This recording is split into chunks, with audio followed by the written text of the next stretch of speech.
Father Patrick, thank you so much for joining us today on the Orthodox Peel podcast. How are you doing today? Very good. Glad to be here. It's a pleasure, and like I said, I'm really humbled that you're here. I know that your time is very valuable, so I'm gonna try to extract as much knowledge from you as I can while I have you. Before I do that, though, Father, do you mind just giving us a little bit of a background on your work and sort of what was your journey coming into Orthodoxy? Because I know you also have a military background, so I think that's really interesting. Yeah. I had two ambitions growing up. One was to be a soldier, and the other was to be a writer. Hmm. And so I went to school and studied English literature and ROTC. Was commissioned in the Army, in the infantry. I was a paratrooper, airborne ranger, all that gung ho stuff. Fun, and I did that for about 2 years. I did move from infantry into counterintelligence, and while I was in counterintelligence, I was stationed in Turkey in the Army. And in Turkey, everywhere you look, there are Byzantine ruins. And I was a Christian, but I always sort of felt kind of homeless as a Christian. And going to the church I grew up in, I still liked it, but never feeling that it was enough. And then here were all these ruins of this Christian civilization I knew next to nothing about.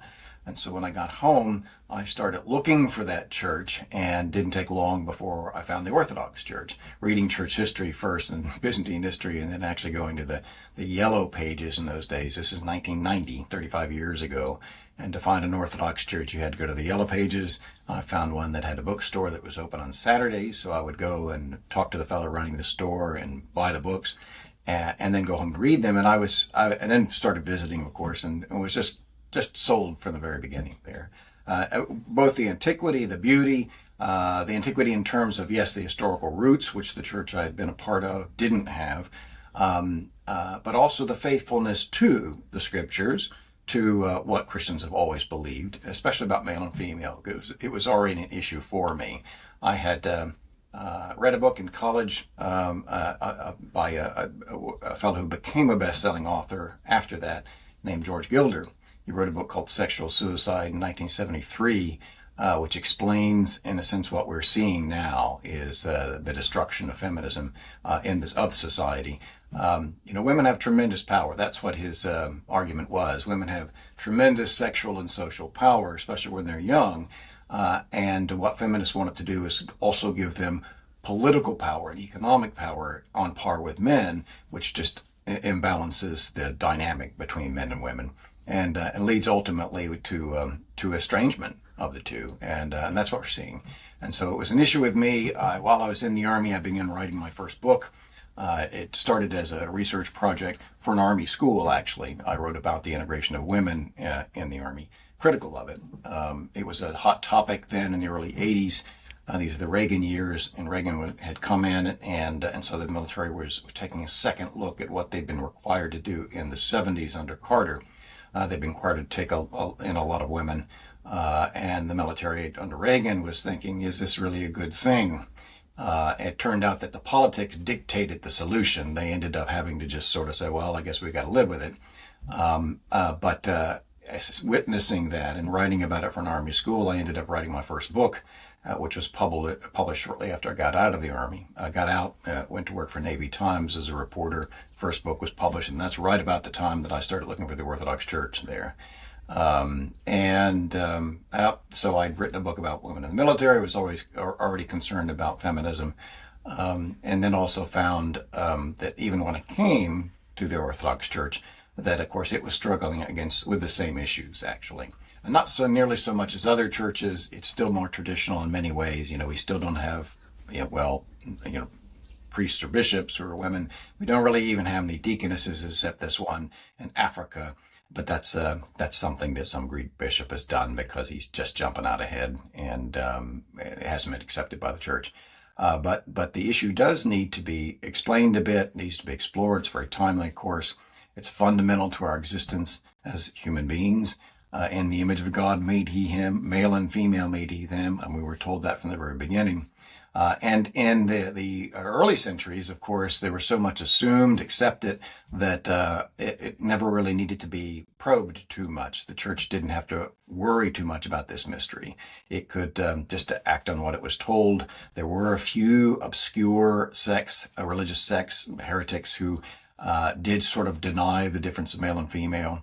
The only one that pretty much anybody knows are the Montanists, but they weren't the worst. There were some that were even more radical than that. And we really only know about them because they're mentioned in St. Epiphanius of Salamis's book, Panarion, which is a catalog of heresies. They were so far afield of Orthodox thinking that they were just dismissed as crazy, really. And so it wasn't an issue really for them. And it wasn't an issue until our own time, when suddenly it's become an issue, a big issue. And yet, unfortunately, there is within the tradition, and this is what much my recent writing has been about, there is within the tradition a strain of thought that comes out of Greek philosophy, which actually lends itself to being used by not just feminists, but also homosexuals and also trans, because it effectively denies that, that we're really male or female. In Greek philosophy, the Greeks, Plato, for instance, assumed, of course, that the person is really the soul and not the body. The soul is the person. The soul falls into a body of matter, and its whole struggle of life is to transcend and escape that body. And in doing so, it lays aside this difference of male and female, because they could see in the body a difference of male and female. They didn't realize how fundamental it is. They knew nothing about chromosomes. Every cell in our body is coded as being male or female, one or the other. So it's no question as to what you are, really. But all they could see were the organs, and they assumed this is just for procreation. It has no other purpose, and it's just the body. And so when the soul leaves aside the body, well, they couldn't identify any part of the soul that was particularly male or female, and so they assumed the body was sexless. And it makes sense in Greek philosophy if you make those assumptions that the soul is the person, the soul pre-exists the body, and the body's just for sex is just procreation, and only in the body do you find this difference of male and female. Those are all assumptions the pagan Greeks made, Platonists and others. But if you make those assumptions, well, then you can say the soul is sexless. Unfortunately, that's not what Christians have taught about the soul and the body. Christians have always believed that the soul is created with the body and is never really without the body except in death. And even in death, the soul has the memory of its body and also the expectation of a return to that body in the resurrection. And that's both for the saved and the damned there. Everyone will be resurrected before actually being judged there. So the soul really never is without a sex. It has an assigned sex, and it has spent its life in the body practicing being a male or a female, a man or a woman there. And we're required, in fact, by tradition to practice that being, even in prayer, where St. Paul says in 1 Corinthians 11 that women are to pray with their heads covered and men are to pray with their heads uncovered there. So even in prayer, we have to mark this distinction of male and female. It's just the way that we've been created. And as I argue, it's a way in which we bear the image of God. And we're first told that in Genesis 1, where it says, in the image of God created he him, male and female created he them. Now, the ancient fathers didn't quite know what to do with that. They were afraid of course, projecting male and female on God. They didn't want to say that God is male and female. The pagans, of course, had male and female gods, and of course it was a very sexualized religion, which was nothing like Christianity, or like Judaism, for that matter, at the time. The Jewish religion. It wasn't the inherited religion from the Jews. There, our idea of God is much more transcendent. And yet you have this verse, and so they just sort of left it aside and understood male and female to be essential to our being, for the most part, but without actually saying how this might be part of the image of God. But there were differences of opinion on what the image of God is.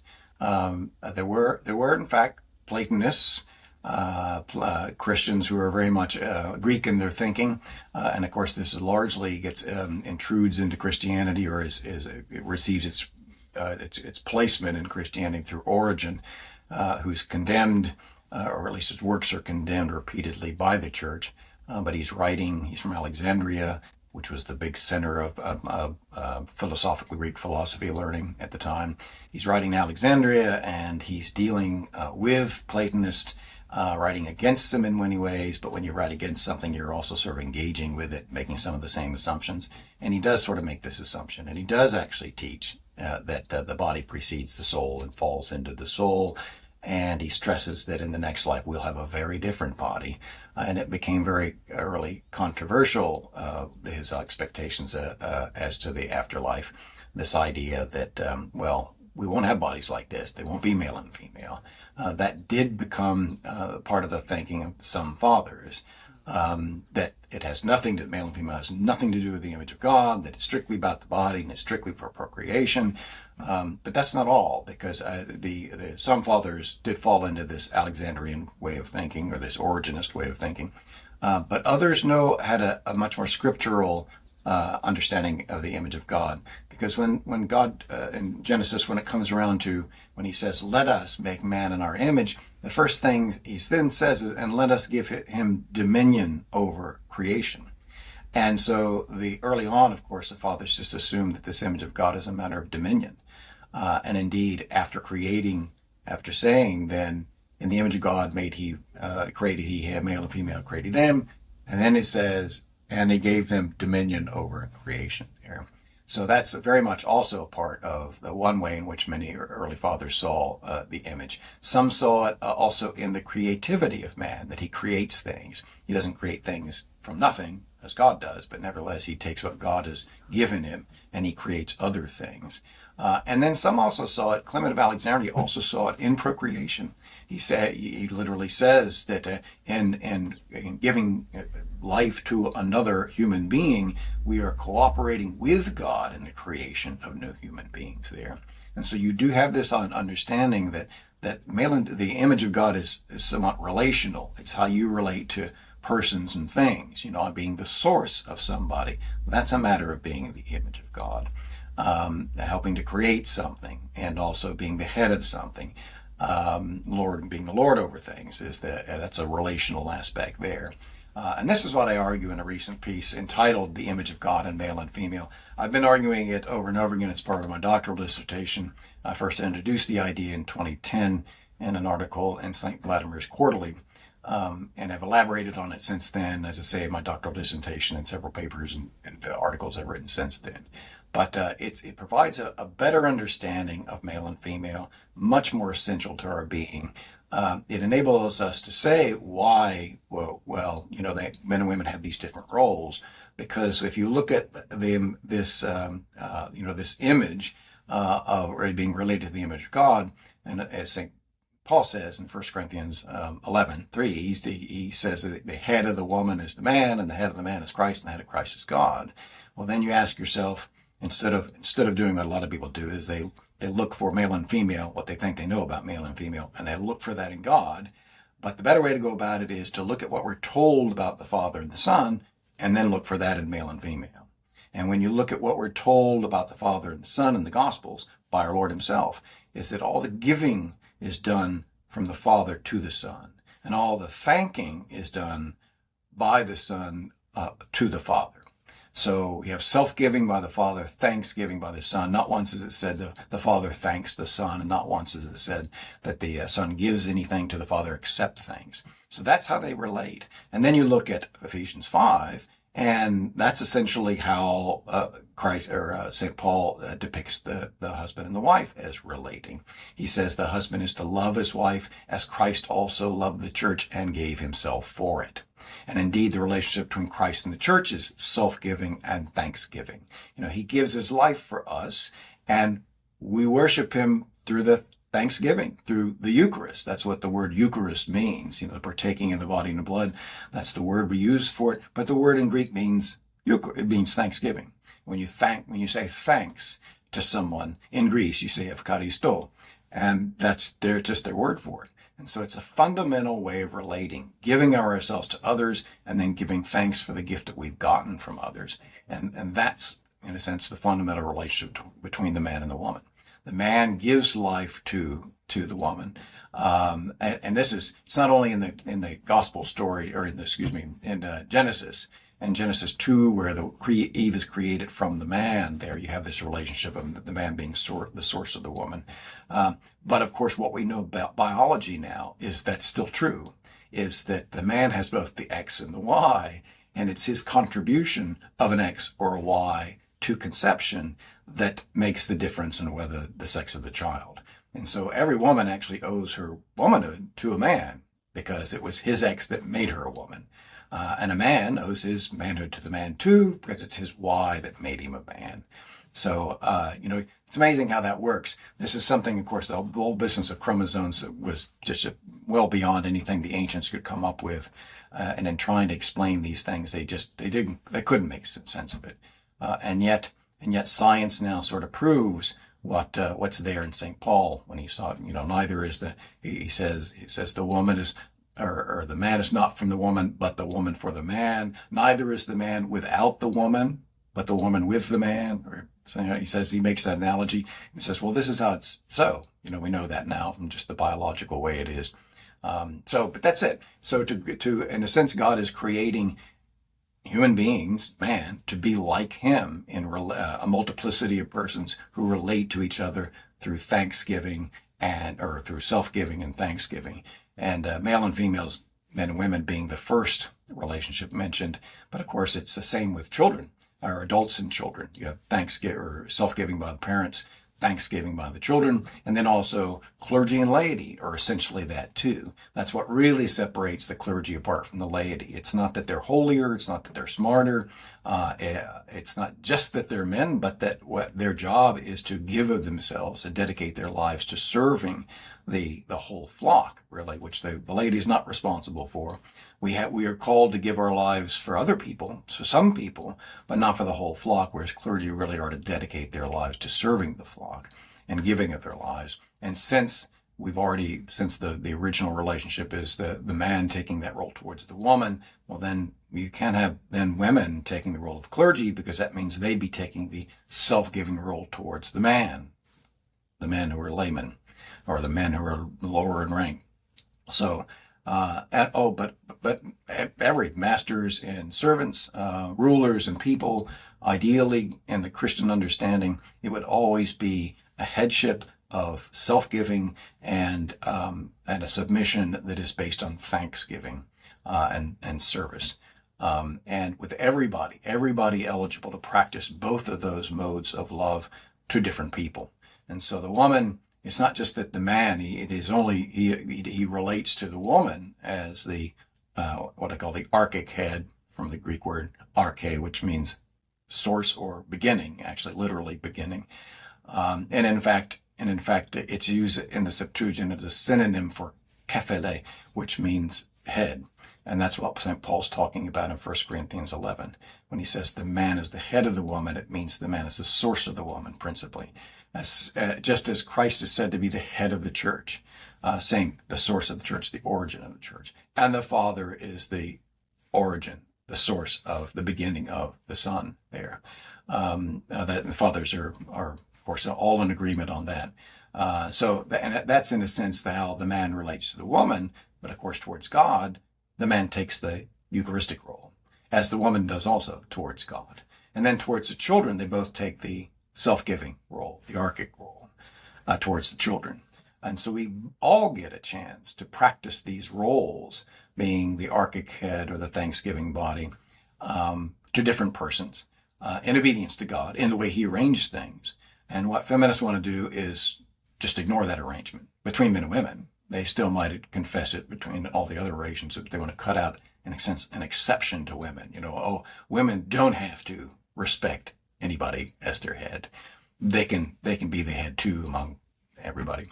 It's, that's not that way. Yeah, you can't do it. So anyway, that's essentially the argument I make.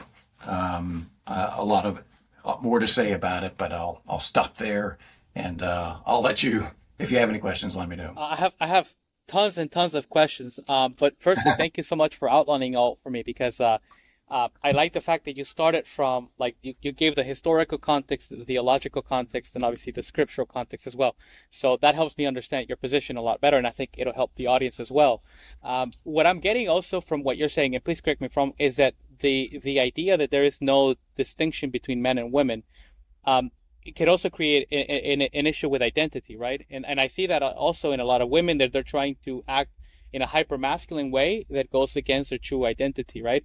And one of the things that I have found personally as a person that, came from atheism into the church and is in the process of, becoming an Orthodox Christian, is that I feel like the process of prayer and the process of being a member of the church in a lot of ways is the process by which I lose my identity. In other words, I lose my ego.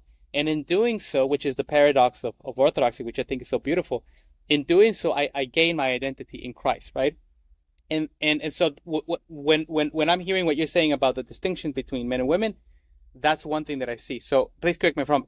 Is it to say that it is sort of an identity crisis where when women do not adhere to their original creation, that creates the problems that we're seeing today? And then the other part I want to ask you a question about, which I also think is highly ironic, is that the argument that the feminists make is that it makes an assumption that there's no difference between men and women. However, they always need to use an exterior force, in the case I would say probably the government, to sort of equalize the playing field, right? And so therefore, it seems like to me that they place the government as the Godhead, as opposed to man and God, right? Which is also kind of ironic because the government will still have sort of this masculine rule over them in a way. So please correct me if I'm wrong in any of that.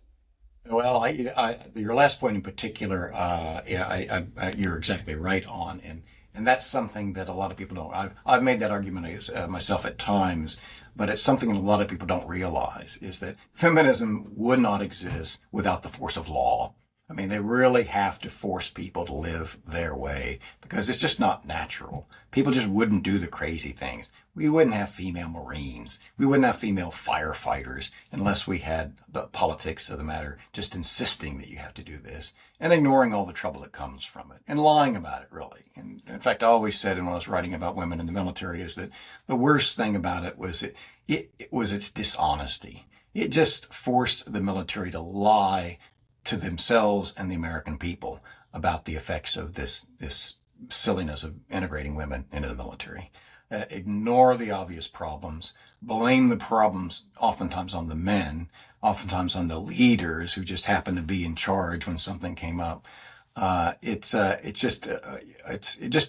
People naturally wouldn't do that unless the politics were forcing them to be that. And we have a range of laws in our society that do really force feminism on people. Our employment laws, which force people to hire women, which forces more people into the workforce, which lowers wages actually, and destabilizes families because you end up with women who are making enough money that, well, if the marriage gets too tough, they'll just bolt and go elsewhere. And sometimes if they're making more than the man, they're more likely to do that. It just completely destabilizes the family. The same John Chrysostom mentions there's an interdependence of the man and the woman that does keep them together. And yet what we've done is destroy that with empowering the women, giving them that economic and political power. And they wouldn't have a lot of the economic power if they didn't have the political power of forcing employers to go along with these things.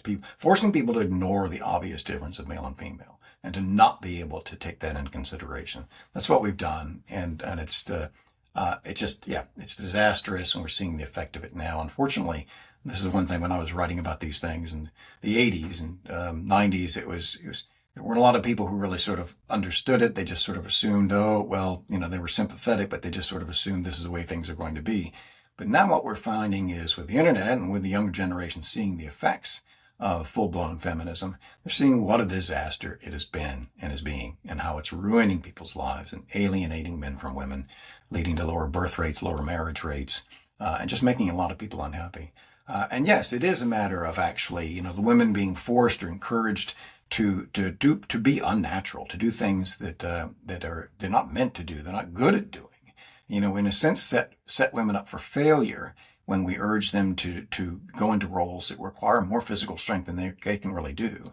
And these women who become firefighters or police or military, they tend to suffer high rates of injury as a result of the things they're trying to do, and also high rates of early retirement for medical reasons there, because we're just expecting them to do too much.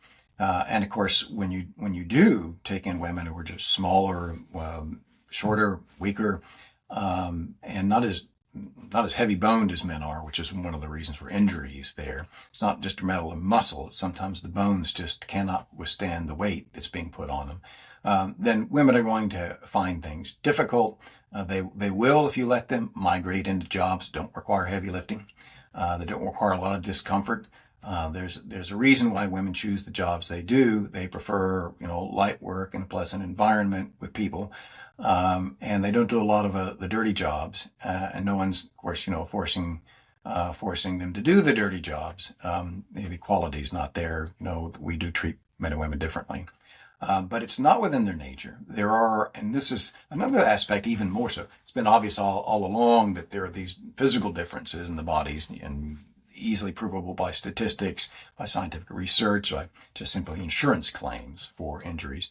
But what is really to me very encouraging presently is that a lot of people who are now rethinking this whole thing are recognizing rather dramatic and shocking, even for a person like me who's been studying these things for decades, psychological differences between men and women, the way they think about others, the way they think about marriage, the way they think about sex, just the way they think. Women are really quite different. And yet our assumptions have been that they're pretty much the same and we should treat them that way. And this especially does call into question this originist, this Greek Platonic idea that the soul is sexless. Because if the mind is part of the soul, well, then the minds are different and they just behave differently for different purposes. They have just a different way of life, a mode. And of course, this is what God created them to be. He created them to be the source of human life, to be the mothers, to bear the children, to raise the children, giving them great verbal ability, giving them also a tendency towards, a strong empathetic inclination to where they feel other people's pains because, if you, as a mother, you need to be very sensitive to a child's needs. And so he makes them that way. And that's exactly what you need for a mother. But it means that, they're not other ways. You can be too empathetic. You can be too feeling. St. John Chrysostom makes the comment is full of feeling is the female sex. And he's actually talking about the myrrh-bearers, and he's saying, yes, you can see this empathy, this feeling, this emotional attachment to other persons in the myrrh-bearers going out to the tomb. It was also, by the way, their job because women dressed the dead for burial. So it's not as if the men were, not doing their job. But yes, they do have this feelingness.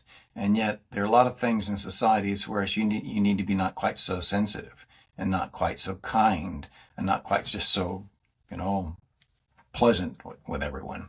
And so we have these different callings. We are ordained in a sense to be a man or to be a woman, to take different roles in society. And we will naturally do that if not forced to do something else.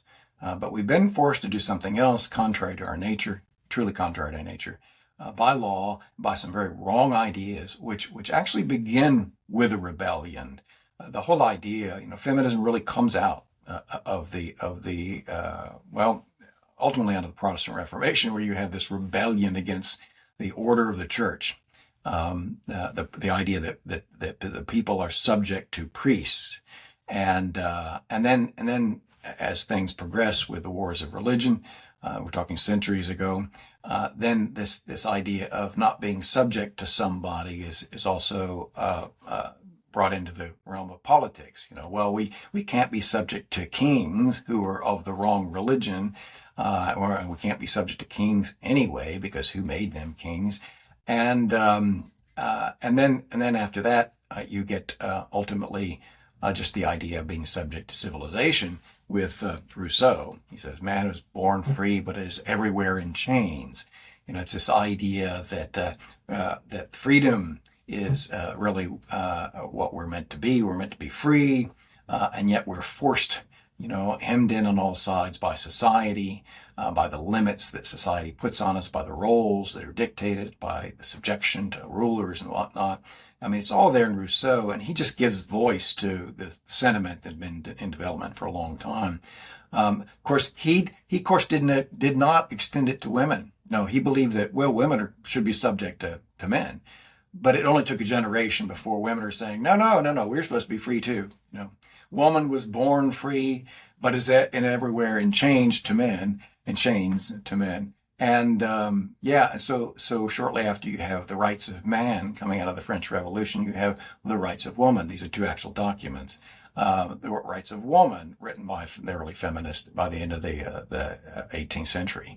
And so really the feminism begins with this era that you can blame on men. You can blame men for this rebellion against order, against submission, against being subject to somebody else. And it's just the progression of that, the extension of that, logical extension of it to male-female. And that's how it begins. And then, yes, very early on too, already in the mid 18th century, well, even before then, in order to make women free, you had to turn them away from marriage and children, because they understood that marriage and children is what gave women an extremely important role that they could not be free of in order to have political and economic power. In order to wield political and economic power, they had to give up the social power, the sexual power that enslaved them through marriage and childbearing. So that's what they did in a sense, and just assuming that, well, doing what men did is better. And in order to free women, you had to discourage them from marrying. This is in Susan B. Anthony. She writes about this. She preaches this in her talks about we have to free women from marriage and children. It's part of Communist Manifesto also, by the way, destroying the family, destroying this relationship between men and women. So it's very unnatural, totally contrary to the nature of being, and all based on this idea of resisting any kind of submission to other people. Extremely prideful and selfish. And that's what feminism has always been. It's always about the women. It's about what's good for women, what women want, and letting them do what they want. It's not about children, and it's not about society. It's not about what we would teach. In Christianity, we teach self-giving, we teach submission, and these things are not bad. They're given to us for our own good. St. John Chrysostom, again, he's very good on this issue, and of course his works are very, very available, so he's easy to quote, and he's very quotable. But he says at one point, "And from the beginning God made one sovereignty only, that of the man over the woman. But after that our race ran headlong into extreme disorder. He created other sovereignties also, those of masters and those of rulers. And this too for love's sake," he says, "and this too for love's sake." So it's for our own good. My own political sentiments, yes, I'd like to have more freedom. A lot of friends, sort of quasi-libertarian, nevertheless, we can't actually bear, can't be trusted with the freedom that we would want. We do need rulers. We do need restraint. We do need to practice humility and submission and patience. And all these things begin in the home with parents and children taking their distinctive roles towards each other, and then also husbands and wives. And what feminism wants to do is cut out an exception for the women and saying, "Oh, women don't have to do that." And that's the essence of feminism. It's this rejection of the natural submission or natural order, both natural and economic, because there's a natural order between the man and the woman. The way they're created, one from the other, and that's where you get the self-giving and the thanksgiving. That's where you get that godlike relation there. That's natural. That's how they're created. But then you also get the economic order added to that in order to preserve, in a sense, to return us back to the natural order. We're meant to relate through self-giving and thanksgiving, but in the fall, there's always the danger of disorder and estrangement, which would lead to extinction. And so to keep the man and the woman together, God commits the woman to the man's charge there. And that's what it says Genesis 3:16. You're literally, the word used is turning, apostrophe, and it means a turning back. You're turning back from the serpent, from sin, will be towards the man, and he will rule over you. The word for rule there is Kyrios, which means Lord. And indeed, that's what Sarah called Abraham, his Lord. That's what St. Peter says. He makes a point of that Sarah called Abraham Lord. And that's how women should respect their husbands.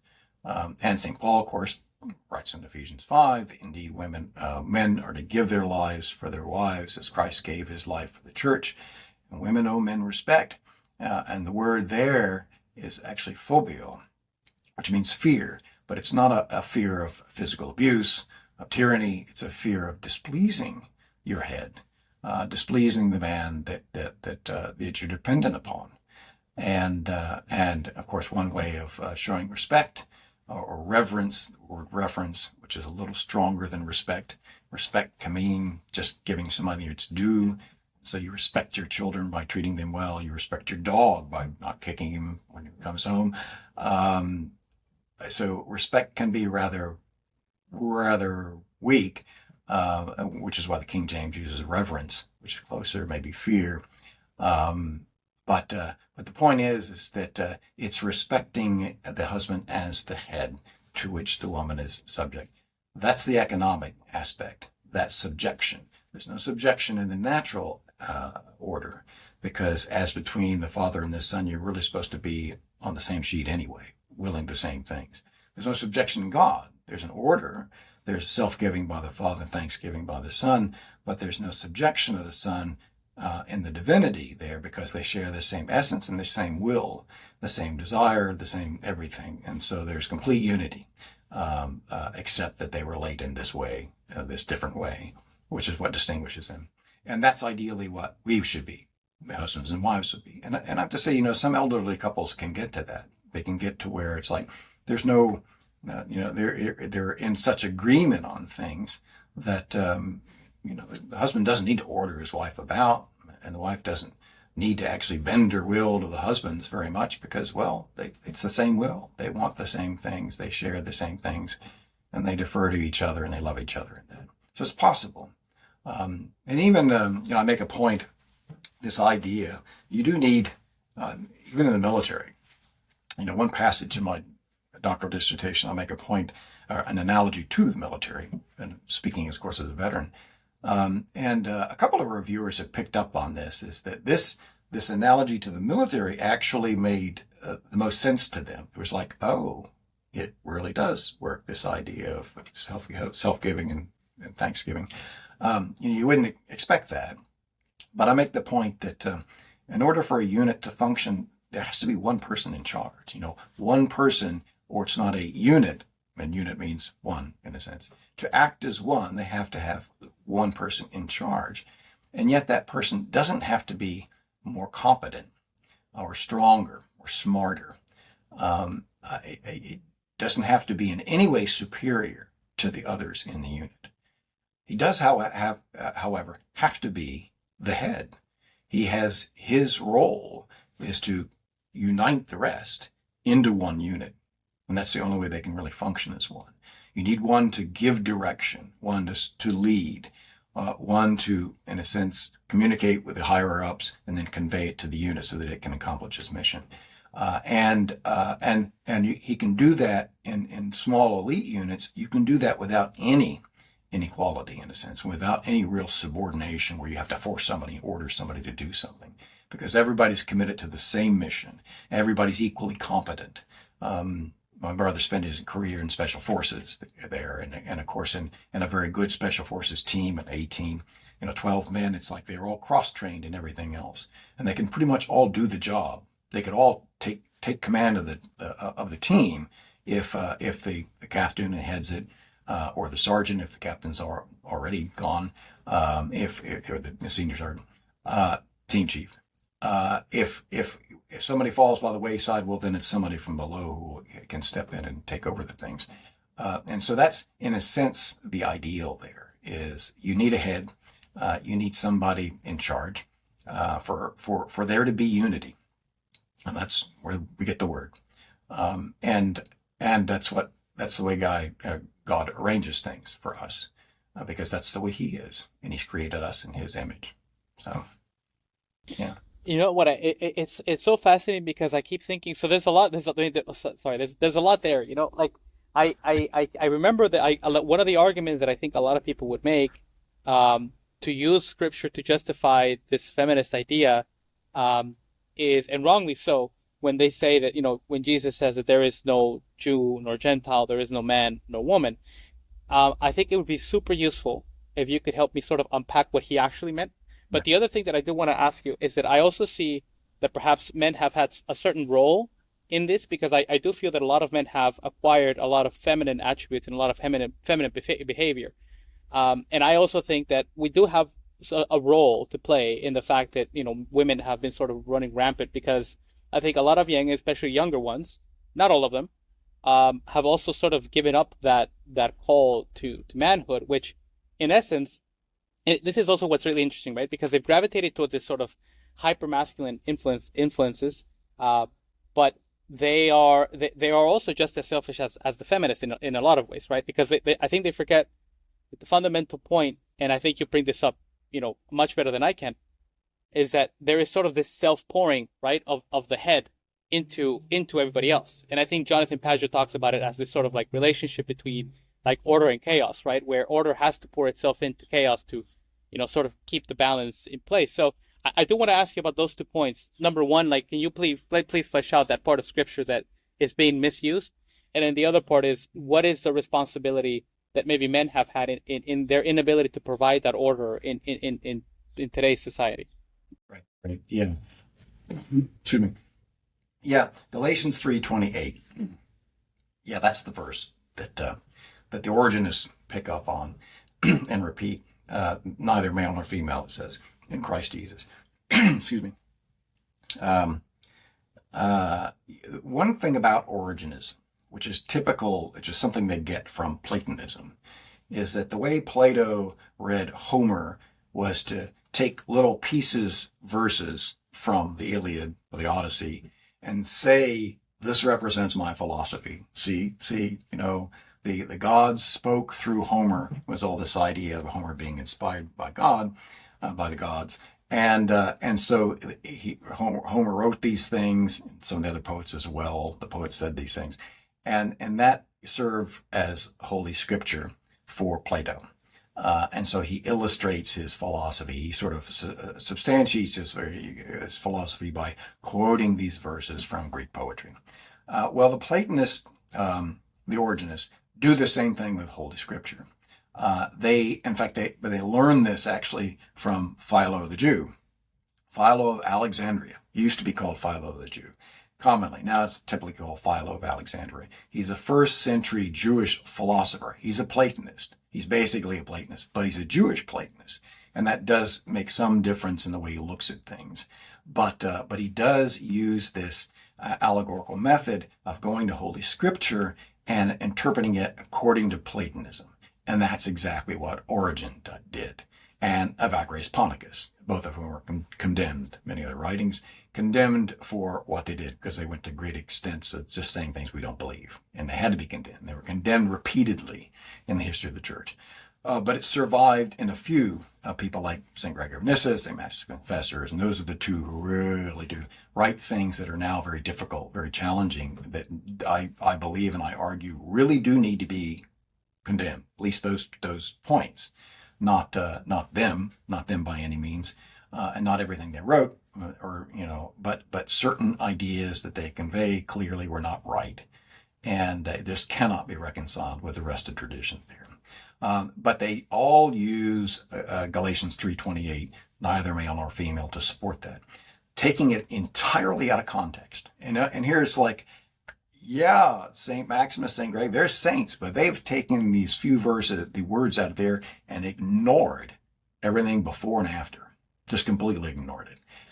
Because before it and after it, what you clearly see is that what St. Paul's saying in that particular verse is that we don't distinguish between male and female when it comes to being children of God or heirs of the promise, those eligible for salvation. And it's true, when we baptize people, we don't make any distinction of male and female. We baptize them the same way, we anoint them the same way, we commune them the same way. So we don't make any distinction there when it comes to bringing people into the church. We ignore whether they're slave or free. We ignore whether they're Greek or Jew. As long as they have faith, as long as we share Christian faith, that's what matters. That's what we're saved by, our own response to God's grace, which is faith. And so we ignore all that. And yes, we don't make any distinction for those essential sacraments. And that's what Galatians 3:28 is about. I mean, before and after, it's plain he's talking about this admission to the body. You're not excluded from the body on the basis of being your ethnicity or your legal standing or your gender. That's just it. And that's indeed how most fathers treated. They don't make this Platonist assumption that, that in fact, that idea that there is no, is condemned, by the fathers. And the other thing mentioned is there are two other times when St. Paul talks about neither Greek nor Jew, slave nor free. And in both of those instances, he doesn't mention male and female. So 3 times he makes this, and now he talks about there in Christ, there's neither male, or there's neither Greek nor Jew, slave nor free. And then in one of them he says barbarian, Scythian, he lists these other different ethnicities. And there he doesn't mention male and female. And Galatians is considered to be a fairly early epistle of the apostle. After that, it's believed that 1 Corinthians comes along shortly thereafter. And 1 Corinthians 12 is where he again says neither Greek nor Jew, slave nor free, but doesn't mention male and female. And then later on, Colossians. Colossians also, he makes an analogy, neither Greek nor Jew, slave nor free, and doesn't mention male and female there. And so on one hand, you could understand is that he said it once to make a point that was relevant in the context. You can understand it without difficulty at all. And that's how generally Christians have. Really, it's only Christians of the Platonist tradition who have latched upon this and made it what it is, which feminists now love, the idea that, this is a complete denial of the existence of the essentiality of male and female to our being. By and large, that's not the Christian tradition. Christian tradition is to understand this as simply meaning that, yes, when it comes to admission to the body, there's no distinction in this case. In Colossians, he's actually talking about different things. And 1 Corinthians, I'll mention 1 Corinthians. 1 Corinthians, first he's talking about roles within the body. And that's where he says, not all are teachers, not all are prophets, not all are apostles. Everybody has their place. And so you can see why he didn't mention, and when it comes to taking your place in those different roles, it doesn't matter whether you're Greek or Jew, slave or free. You can be prophets, you can be apostles, et cetera. But it does matter whether or not you're male or female. You couldn't be an apostle and be female. There were 70 named apostles, including the 12. There are a total of 70 apostles. They're all men who are assumed to have known Jesus Christ while he was here on earth. And therefore, on that basis, are regarded as apostles. They include Aquila, who is mentioned with his wife Priscilla by St. Paul and also in the book of Acts. But Priscilla is not regarded as an apostle. And why? Because the apostles were in a sense like super bishops, whereas they went out and became the founders, the source, the arche of the church wherever they went. And with all the authority that went with it, doing everything bishops do and more, really. So a woman couldn't do that job, wasn't called to that role. And so it's quite obvious and makes sense that in 1 Corinthians 12, he wouldn't also mention male and female. And then in Colossians is about a later epistle. And so there is this idea that, maybe he said neither male nor female once and people got the wrong idea. And indeed, some early Christians did get the wrong idea. And they began to deny this difference in male and female. So he said it once, so maybe he checks himself and these other times leaves it out. But in 1 Corinthians 12, it makes sense that he left it out because he's talking about roles within the church, and those aren't. We do make a distinction between male and female. And then in Colossians, he's actually talking about virtues. And you could say, but women practice virtues like men. And this is the common argument of Platonists and the fathers too. It's like, yeah, virtues are the same. Although, of course, one could argue that we are given different abilities. And so, yeah, in terms of, if you're looking at virtue in terms of strengths, well, there are differences of strengths, but God knows how to sort that out. Nevertheless, in terms of being held to the same standards of what are virtues and what are vices, there's not a lot of distinction made between men and women there. So he could have added it in, but he didn't. Instead, he mentions the barbarians, the Scythians, etc. And the reason there, in a sense, by barbarians and Scythians, what he's saying there is like, it's not different from being civilized, being an educated Roman versus these barbarians. He says even the barbarians can be added to the body. Even they can practice the virtues. And even though they may not be civilized and may not know how to read or write, but nevertheless, they can be virtuous. He could have added male and female into that, but he didn't. And the reason may be indeed because he didn't want to overemphasize too much this denial of the significance of male and female, because it is significant. It does have a significance. It wasn't. You didn't want to overdo it, and by and large, the fathers tended actually to make the argument that men and women are pretty much the same. St. Cyril of Alexandria, for instance, in talking about 1 Corinthians 11, where it says the woman is to cover her head because she is the man is not to cover the head because he is the image and glory of God, and then the woman is to cover her head because she is the glory of the man. That's what St. Paul says. St. Cyril extends that a little bit, and he says she is the image, she is the glory of the man and the image of the image in that. So he recognizes a relationship there that's not the same, not quite the same.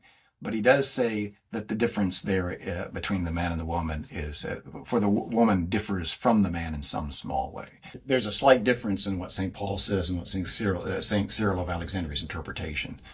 Whereas St. Paul says the man is in the image of glory of God. He then says the woman is the glory of the man. He doesn't say the image of the man. And St. Cyril doesn't say that either. St. Cyril of Alexandria, writing in the early 5th century, says that she is the glory of the man, as St. Paul says, and the image of the image, in a sense. So there is some attempt to, but then he adds, and the point of what I was referring to this is, then he adds, for she differs in some small way. And the point is that in that age, the Greeks generally believed that men and women were more different than they are, and that moral standards therefore applied differently to them. That women were weaker, and actually Christian, well, they are weaker in certain ways, and not just physical ways, but nevertheless there was this idea, there was this danger that women would use their weakness as an excuse for not being as ascetic or as strong as it could be. And there was a lot of praise of women who were very virtuous, who bore witness boldly under interrogation, on trial.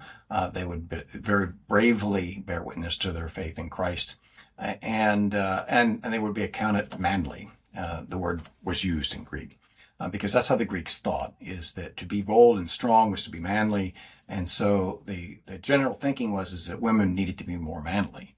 And in fact, the Platonists viewed that women were actually inferior, just plainly inferior. Platonism is based on reincarnation. A lot of this, other Pythagoreans, a lot of the Greeks actually believed in reincarnation. And the idea is that women were a lower incarnation. They were another step away from the source of things, the one, another step away from God, and that to be saved, they had to be more, or to escape the body, they had to first become more like men.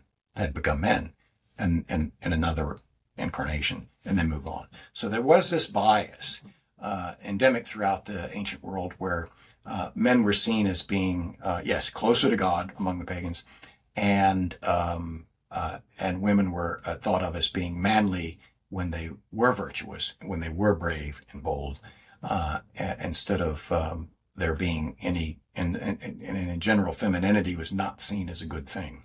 it was seen as essentially weakness there. Um, and that's one thing to take into consideration there. So you did have an emphasis in the early fathers on women being stronger, bearing witness, being faithful, and manly in a way. But at the same time, it was within a context of an order, a gender order, in which clearly women were subject to men.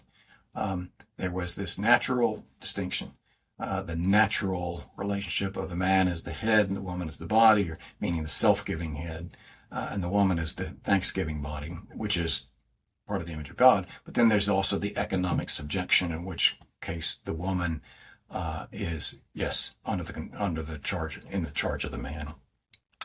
The man's made responsible for the woman and for her children.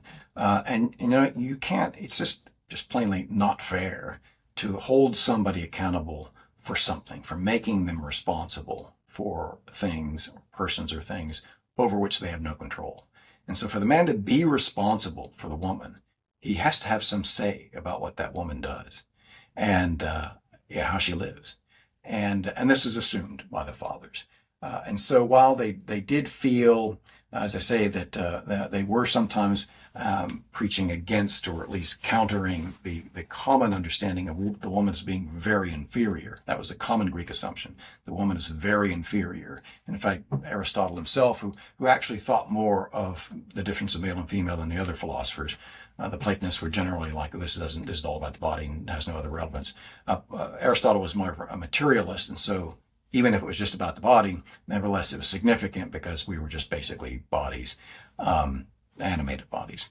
So he has in many ways, a very healthy view of male and female, much more respect for their different roles and the way they behave. But he did, in trying to explain how the woman is created, how she comes into being, and what her standing is reference to the man, he refers to her as being a deformed male, so to speak.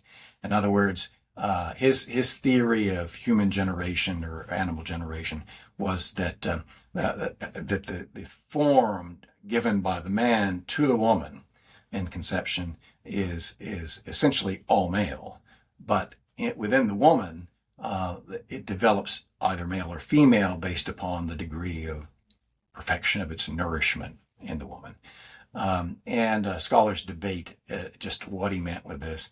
The fact of the matter is, it's a part of his philosophy that was not well thought out, and there are times when, he doesn't really make sense and contradicts himself. But you did get this idea that's in Aristotle, and becomes an assumption of many ancients, that women are just men who just didn't develop quite as much, that they're lesser humans there.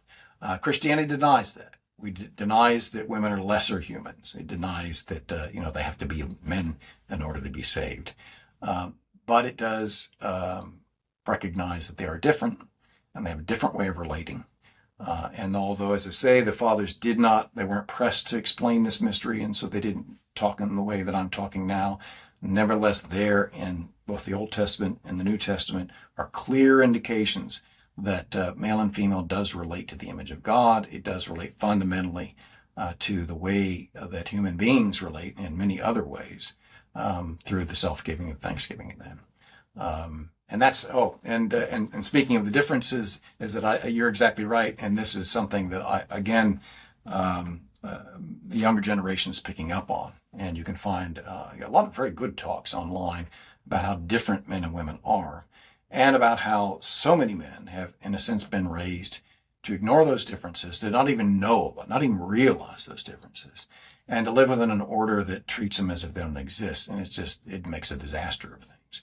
And unfortunately, a lot of Christian pastors will do this too, because, there is sort of the assumption that, again, the strengths are the same, the weaknesses are the same, the virtues are the same. And so we should all just be loving. But you can be loving in the wrong way.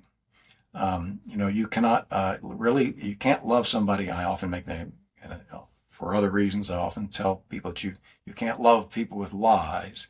If it's an issue of truth, you can't trick them into truth or love people with lies. But you also can't love people by ignoring the truth about them, or just giving up your responsibility to take the lead. And this is what I'm afraid many men do. And I have to say is that I've done that too. I was married 40 years till my wife died last October, actually. And it's since then that I've had the time and the inclination to reflect upon those 40 years. And I've realized that in many ways I was trying to be loving and indulgent and letting her do things and have her way about a lot of things. Unfortunately, it really did sort of embolden her to become too independent and to do many things which were not in her interests, and that surrendered my real place in some ways to her, which affected the way we related to each other. I would have done things differently, based upon why I think I understand them now, is that women actually do have a natural desire to be taken care of, but they know that they really can't be taken care of if they themselves are the ones deciding everything. You can't, either you're the one deciding matters or the other person is, and if somebody's taking care of you, it has to be, them deciding things. Otherwise, unless you just end up being their slave, if you're not, somebody's taking care of you and you're just ordering them about, well, that's a slave and not a husband. And this is something I think that, yes, that a lot of young men are just really realizing. Unfortunately, a lot of them have not been given the formation in terms of just natural male, manly behavior that my generation did at least have. It is surprising. You take for granted that some things will be passed on, and yet you see that they aren't sometimes because the principles have been sacrificed. Our culture has sacrificed the principle of male headship and accepted this idea of inequality and made it wrong for a man to ever assert himself over a woman, to take the lead in any way. And so men have just accustomed themselves to stepping back and just trying to be, a friend, a chum, being loving, but entirely too tolerant, and entirely too unassertive, and leaving women really anxious for the fact that they feel then that it's all on them, that too much is on them, that they have to then solve their problems themselves rather than throw it on the man and let him do it, which is really what a lot of them would like to do. A lot of them would like a man to rely upon. And you see that. It's just only natural. There's a lot online about how, you ask women their preferences and men to date. They never want to date anybody shorter than they are. They want to feel small. They want a big man. And they want somebody who's fairly assertive. But their ideas of equality get in the way. The selfishness that chafes at that sometimes get in the way. Yeah, they have this sort of like identity crisis, right? Like what their soul wants and what their Yeah. the reason wants is like there's no unity there. They're conflicted because the society has told them to be conflicted. Yeah. Told them that they should be equal, that they should demand equality, that they can do these things. And so they just feel, well, that they have to do that. Yeah. They have to work, for one thing. Fortunately, a lot of women are realizing this, and yet they're mocked as trad wives for having chosen something that's much more natural, that's much more conducive to having children, raising children, and to long-term marital health, really. It just makes more sense. And people are now realizing that. But the men really do, and this is one thing that frustrated me when I started writing about male and female issues back in the 80s, was that there are just so many men that want to leave it to women to fight this battle. Oh yeah, don't even get me started on those guys. Yeah, it's like Adam saying to Eve, "Save yourself." Mm-hmm. I can't save you. I mean, the fall occurs with Adam following Eve, and now these men who see where that Eve has led us into the woods want Eve to find the way out of the woods, and it makes no sense. We always want to leave it to a woman to make the argument. that should be subject to men. And there are some women online I'm amazed at because they actually make a very good argument. This is another thing that you just didn't hear back in the 80s. Not only were the men too afraid to offend the women, but a lot of the women just hadn't gotten there either. But now they are, a lot of them, and they're very good about actually making the case that the old ways are right or better. But the men need to sort of learn that. They need to be encouraged to do that. Problem is that it does. They then struggle to find someone who's can be an appropriate mate, somebody to marry. But you certainly don't want to give in and just try to please the woman. She has to bring something to the table too, and it has to be something enduring. And you really need to start with people who already sort of see things the right way. Now, women can be led. Actually, when I first started dating my wife there, an early conversation we had a few dates, and then one long conversation we had, it was because I was already writing about women in the military. But we had a long conversation about male-female relations. And she had earlier on sometime in one of our dates, she sounded kind of feminist, which actually sort of cooled me. I was like, and that's a great place to be in for a man dating a woman. Don't be too impressed by them. Don't be desperate for them. It's always good if there's something about them that you don't like, and that way you just won't be wowed by them. You want to approach a woman from a position of strength. And so she said some things that made me think, maybe not. So when the subject came up, I very vigorously defended my position. And having read a lot on the subject, I could do it well. And she told me later, she says it was after that conversation, she decided that she was going to marry me. So that really sold her on me, that I'd stood up to her. Right. And been the man and not just gone along with her. And I think it's very ironic because on the one hand, that's exactly what they want, and on the other hand, they've been told that that's the wrong thing to want, right? So then again, there's this conflict, which ultimately makes everybody very unhappy. But then I also see like a lot of young men are growing up without fathers, right? And that's also a big issue because now they're getting their emotional regulation only from women in the way that they should behave, right? Because most of these young boys, especially they're growing up around single mothers, they're surrounded by women all the time, and it's other women that are also single mothers, right? And they kind of tend to commute together, and so like there's no example of how they should behave. Yeah, and it gets dangerous, All their teachers in school, women. Yeah. The principals are women. When I was growing up, it's like half the teachers, especially in the later grades, half the teachers in junior high and high school were male. Yeah. And the principals were all male. Yes. It's not that way anymore. And then they go away to college. When I was in college, it's like, maybe a quarter or maybe 20% of the faculty were female, maybe less than that, really. And the rest were male. It's not like that either. So everywhere you go, it's basically men having to live as under women, which keeps them in a sort of adolescent state there. And this is a problem with women in charge, is that they're naturally meant to, in a sense, be mothers. And when you put them in a position of authority, they still want to do that. Yeah. And the mother is emphasis on being nice to everybody. Let's not fight on the playground. And so there's an insistence upon calm, an insistence upon don't give offense, don't disrupt. And the dangerous thing about that in any organization is, and especially in academia too, is that it means that you can't argue about things. You can't argue about what's true. Right. You can't argue about what's right or wrong, because that's going to offend, that's going to disturb the calm there.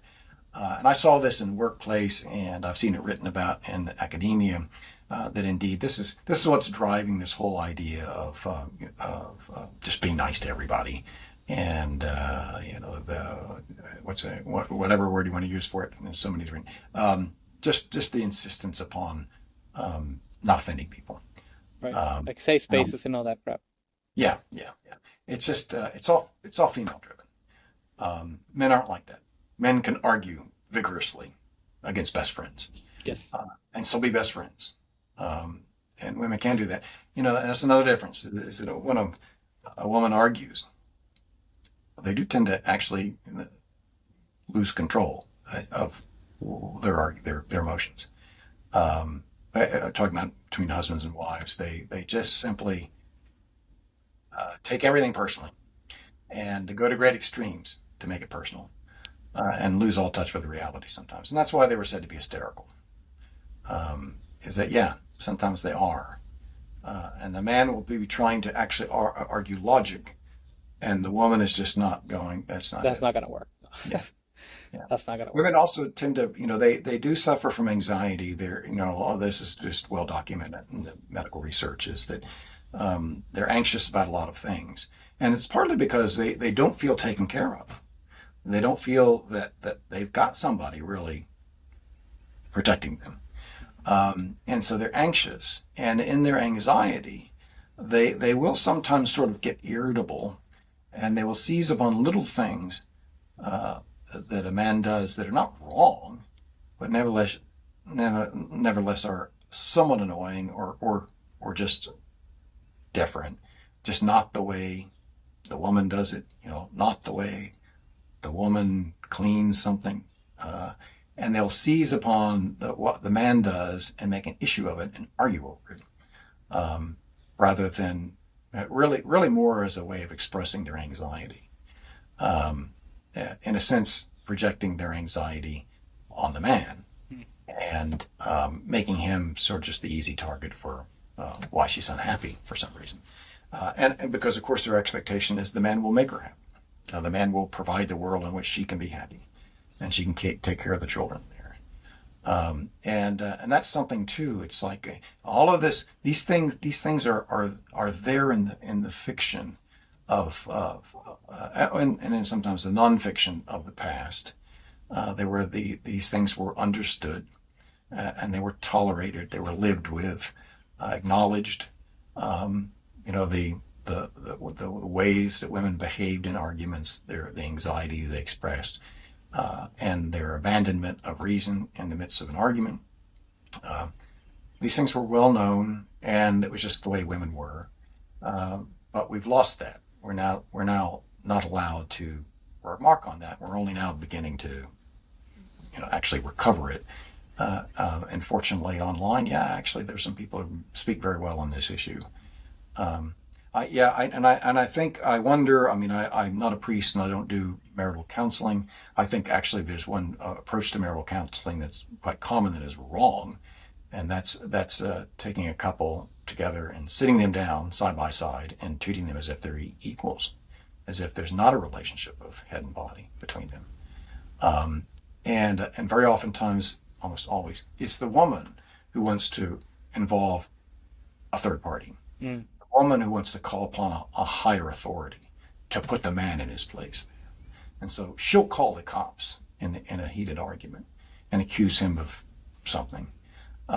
Or she'll call the priest, or she'll push the husband to go with her to a marital counselor. And the counselors typically, of course, even Christian counselors,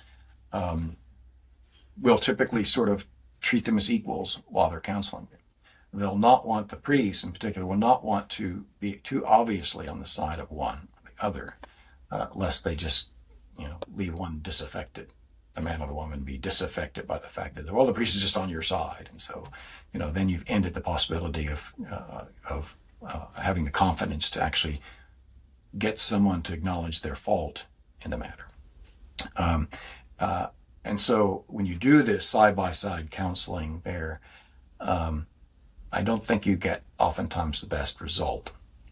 It would seem to me that so where the man to man, you're going to get you got a much better chance of affecting a change in the man's understanding of things, and also understanding what's going on. And with the woman, it's like, you're also going to be able to, in a sense, stay on her side without just giving in to her and unmanning the man, just knocking him off his throne, in a sense, in order to appear to be equal. Again, this idea that love is the same for everybody, and that there's no difference in the way that men and women ought to behave towards each other. that they both owe respect. Mutual submission, mutual respect. That's what people, even mutual obedience. I did write a review recently published of Jean-Claude Larcher's new book on renewing gender is the title of it. Larcher is a French theologian. He's written several books, one of which I very much like. His book, Life After Death, I think is a very good coverage of that subject from a traditional standpoint. But his book on renewing gender is just plainly feminist. And one of the things that he claims in there is that there's no hierarchy between the husband and wife.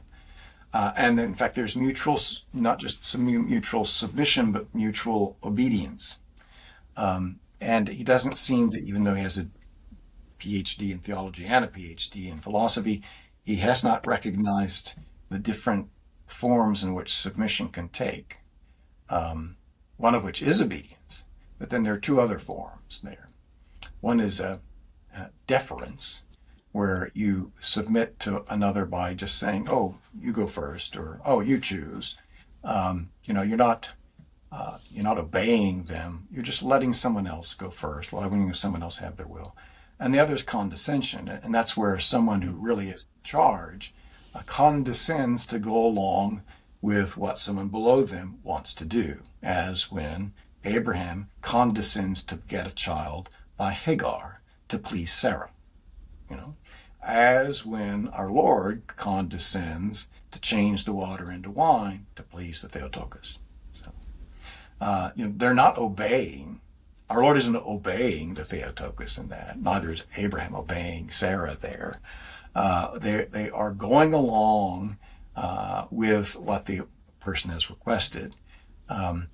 And that is a form of submission, but it doesn't upend the order there. It doesn't amount to obedience by any means. Nowhere are we told by any of the fathers or in Scripture that husbands are to obey their wives. No. Oops. Not at all. Or to submit to them, except in the verse, submitting yourselves one to another. That's the verse just before the Ephesians 5. Just before he begins his discussion of men and women. Well, and then after talking about husbands and wives, then he talks about parents and children, and then he talks about servants and masters. Okay, so having talked about submitting yourselves one to another, he then tells us how we're to submit one to another. And it's different. It's different. It's not mutual, indistinct submission one to another and obedience. No, the woman is to honor, reverence her husband, and really obey him in other areas, other verses. And the man is to give his life for her and live for her that way. And husband and parents and children the same way is that, there's no mutual obedience of parents and children. There's no mutual obedience in masters and servants. No, so when it talks about and the word mutual is not there, it just says one to another. So submit yourselves to others, but he then tells us how, and the how is different for men and women. And clearly that's reflected in a lot of things. It's reflected in the silence required of women in church. It's reflected in the veiling. Veiling has served several purposes. I think John Chrysostom's very good on this. It is sometimes taken to be a symbol of her subjection. It's also, there's modesty there. And the modesty is because the woman does have power. She has sexual and social power. She's beautiful. She can be sexually alluring, and you don't want that flaunted. That's an assertion of power over men. And so you have to bring that under control. And it is a recognition that there's an order, that men and women are different and need to practice living differently, even in prayer. Not just in public, but even in prayer. And that's what, in a sense, we've lost. It doesn't get a lot of attention. There's a lot of people, as Larcher does in his book, as John Paul II did in his book on the theology of the body, a lot in defense of femininity and motherhood and marriage, but not a lot in defense of masculinity or manhood or the man is the head of the woman. That gets very short shrift. Very little is said on it. And a lot of it just out of sheer fear of women. Too many men are just afraid to speak the truth, don't know how to do so, and are uncomfortable with it's being mentioned in any way. And that's why we have now generations of women who've grown up, even Orthodox, not believing that the woman is to be subject to the man. You'll find, little books, whether it's an adult book or a children's book, where it tells the story of the fall, Adam and Eve, and it'll tell about the fall. And it'll at least say, part of what occurs after the fall, what God does. But it'll leave out that point about, and he shall rule over you. They just leave it out. Just leave it out completely. Larcher dismisses it. He says this is not God's doing. This is just a consequence of the sin. That it's their sin that does this, that puts them in the position where the man is dominating the woman there. And yet it's clear from the text. It says, I will make you have pain in childbirth. That's God doing that. So it is a sentence on the woman. It's not a curse. Oh, that's another thing, is he doesn't understand the difference between a curse and a sentence. God does curse. He curses the serpent and he curses the ground that Adam must work. He doesn't curse the man or the woman, but he does sentence them and put limits on them. And he throws them out of the garden. And he puts an angel with a fiery sword there at the gate so they can't get back in, lest they eat of the tree of life, which would meant that they would live forever in a fallen state. And he does that for their own good.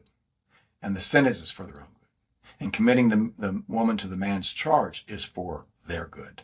It's so they don't, in their selfish ways, having already turned their backs on God, they would turn their backs on each other and then go their separate ways and die alone. The only way to keep them together is to bind them together with this economic subjection of the woman to the man. And that's also the reason for economic subjection to other rulers, other heads, as St. John Chrysostom says. That makes a lot of sense. Father, I know that we're running a bit over time, so I want to be cognizant of what we allocated to this. But before I let you go, is there anything that you would like to, like, if you could say, okay, like I want somebody to walk away with something from this episode that I think would be very useful. What do you think that would be, whether it be towards men or towards women or both? Well, I probably said it in a sense. The most revealing thing to me is this idea is that when we talk about loving somebody, what does that really mean? And it's something that has been much misused. The word itself has been much misused by the world today.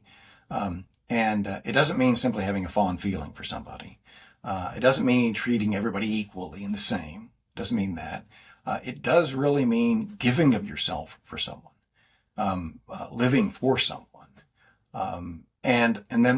But then also giving thanks to those from whom you've received whatever gift it is, the gift of life and what. So this is really how love exists. This is how the many become one as we are one, where our Lord prays to the Father in the garden in John 17, and he says this twice actually. He says that they may be one even as we are one. Well, it's not just a matter of oneness, indistinct oneness. No, it's one as the Father and the Son are one, and they're one by the Father being the source, the arche of the Son. And by sharing his being with the Son and everything, the Son receives everything from the Father. And that's the basis of their oneness, the sharing by the Father and then the thanksgiving by the Son for that share. That's love. That's ultimately it. And we need to look at all human relations from that standpoint. In some cases, as between husbands and wives and parents and children, male and female in general, it's designated by God. He has ordained that we take these roles, that towards women, men are to be the self-giving ones. and women would be the thanksgiving ones, and parents would be the self-giving ones, and children the thanksgiving ones. So those are designated, and we can't just disregard that. But many other relationships, it's a little more up to us to be self-giving to others, and also respond with thanksgiving for what we receive from others. So that to me is like, that's divine. That's what it means to be made in the image of God. That's love. That's real love. Yeah, no, I agree, and I think that's probably one of the most beautiful ways that I've seen that described. And it, as you're saying this, a lot of the things that I'm reading now in Scripture are starting to make a lot more sense. You know, so I want to be extremely grateful to you for that, and Father, I want to also thank you so much for your time and for sharing all of that. I know it's cost you a lot of hard work and a lot of time and dedication to learn this. So the fact that you're sharing it with us, is a huge blessing. So God bless you, Father, and I hope that if you have time sometime in the future, I would love to bring you back because I mean I know we could talk for hours and hours. So Sure, if you're ever sure. open to it. There are other things I could talk about too, actually, but I do have a new book coming up, actually. Yeah, please share your book, and A I mean new we're book. gonna put it in the description of the video as well, so people can access it. Yeah, of course, the current book, which has almost everything I've said here in it, is my doctoral dissertation, and that's Origen's Revenge. There's also a thinner book about deaconesses, which includes some of what I've said here, and in particular about that issue. But I have a new book coming out, which is not about male and female, actually. It's about the gospel. And it's a book I wrote for my own children when they were in high school so that when they went away to college, they would not lose their faith. Because I Oh, know, okay. I expected that they would meet atheistic professors who were very skilled at making undergrads feel stupid for Yeah. believing in God. And, Yes. I didn't want that to happen. And so I wrote the book for them and really literally telling myself, I remember sitting here at the computer beginning the first page and thinking, if nobody else reads this book but my three children, it'll be worth writing. And so I wrote the book, and it worked. They all went to school and did not lose their faith. They're all faithful Orthodox Christians now, all married to Orthodox Christians. I now have 9 grandchildren. They all have at least 2 grandchildren. One has 4, and they're still having children, actually. I had 2 born this year and 1 born last year. But I wrote it for them, and it's basically an argument of why believing in Christ. And the title is Christ as Truth, Truth as Christ. And the subtitle is Why the Ancients Chose Christ, Why We Must Also. And I've taught parts of this. I do catechism at the cathedral, regular online classes, Monday evenings in certain sets.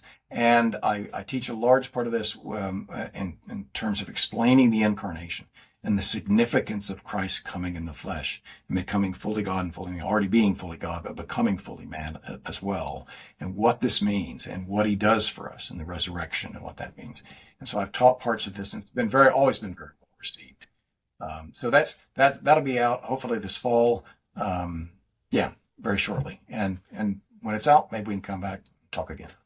Please, because I would love to read it myself. And I will link to your website and all the books in the description of the video in case anybody wants to find it. And again, Father, thank you so much. This was a huge blessing. Glory to God, and have a blessed day. Thank you. Thank you. It was a blessing to me too. Thanks. Likewise, thank you.